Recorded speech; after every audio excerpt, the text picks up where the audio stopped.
بسم اللہ الرحمن الرحیم۔ السلام علیکم۔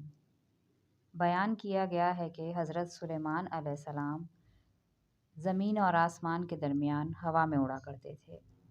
چنانچہ ایک دن جب کسی گہرے سمندر میں ان کا گزر ہوا تو دریا میں ہولناک موجیں اٹھتے دیکھ کر ہوا کے پھیل جانے کا حکم دیا اور جناتوں کو دریا میں غوطہ لگا کر نیچے کا حال معلوم کرنے کا۔ حضرت سلیمان علیہ السلام کے حکم سے جنوں نے دریا میں غوطہ لگایا تو اس میں موتی کا ایک ایسا چمکدار کبا دیکھا جس میں کوئی دروازہ نہ تھا۔ حضرت سلیمان علیہ السلام کو اس کی خبر دی گئی تو انہوں نے اس کبے کو سمندر سے لانے کا حکم فرمایا۔ چنانچہ جنات نے اس کو سمندر سے نکال کر حضرت سلیمان علیہ السلام کے سامنے پیش کیا، جس کو دیکھ کر انہیں بہت تعجب ہوا اور اللہ تعالیٰ سے دعا کی کہ جس سے وہ کبا شق ہوا اور اس کا دروازہ کھل گیا۔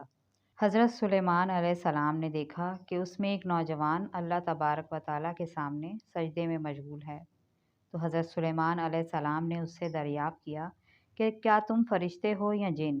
تو اس نوجوان نے جواب دیا کہ میں انسان کی جنس سے ہوں۔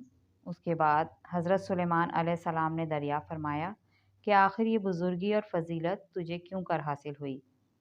اس نوجوان نے عرض کیا کہ حضرت مجھے یہ فضیلت اطاعت والدین اور ان کے ساتھ حسن سلوک کے سبب حاصل ہوئی ہے۔ میں اپنی ضعیف والدہ کو اپنی پشت پر لاتے رہتا تھا اور ان کی دعا تھی کہ اے میرے معبود تو اس کو سعادت عطا فرما۔ میرے مرنے کے بعد اس کا مقام ایسی جگہ میں متعین فرمایا جو نہ آسمان میں ہو نہ زمین میں۔ چنانچہ والدہ ماجدہ کے انتقال کے بعد جب میں ایک دریا کے کنارے گھوم رہا تھا تو میں نے سفید موتی کا ایک کبا دیکھا۔ جب میں اس کے پاس پہنچا تو اس کا دروازہ کھل گیا اور میرے اندر داخل ہونے کے بعد قدرت الہی سے خود بخود بند ہو گیا۔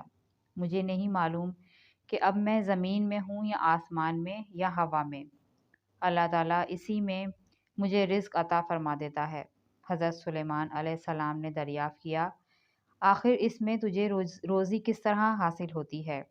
اس نے کہا جب بھوکا ہوتا ہوں تو پتھر سے ایک درخت پیدا ہوتا ہے اور اس درخت سے پھل جس میں دودھ سے زیادہ سفید، شہد سے زیادہ میٹھا اور برف سے زیادہ ٹھنڈا پانی نکلتا ہے، جس کو میں کھا پی لیتا ہوں اور میرے سیراب ہو جانے پر وہ درخت خود بخود غائب ہو جاتا ہے۔ اس کے بعد حضرت سلیمان علیہ السلام نے دریافت فرمایا آخر تم اس کبے میں دن اور رات میں کیوں کر امتیاز کرتے ہو؟ تو اس نے جواب دیا کہ جناب جب صبح صادق طلوع ہوتی ہے تو یہ کبا سفید ہو جاتا ہے اور غروب آفتاب کے بعد اندھیرا، بس اس ذریعے سے دن اور رات کو پہچان لیتا ہوں۔ اس کے بعد حضرت سلیمان علیہ السلام کی دعا سے وہ کبا دریا کی گہرائی میں اپنے مقام کی طرف لوٹ گیا۔ اس حکایت سے معلوم ہوا کہ ماں باپ کی خدمت کی کس قدر عظمت والا کام ہے۔ بے شک جو والدین کی خدمت کرتا ہے وہ اپنی دنیا بھی اچھی کرتا ہے اور آخرت بھی۔ اللہ تعالیٰ ہم سب کو اپنے والدین کی صحیح خدمت کرنے کی توفیق عطا فرمائے۔ آمین یا رب العالمین۔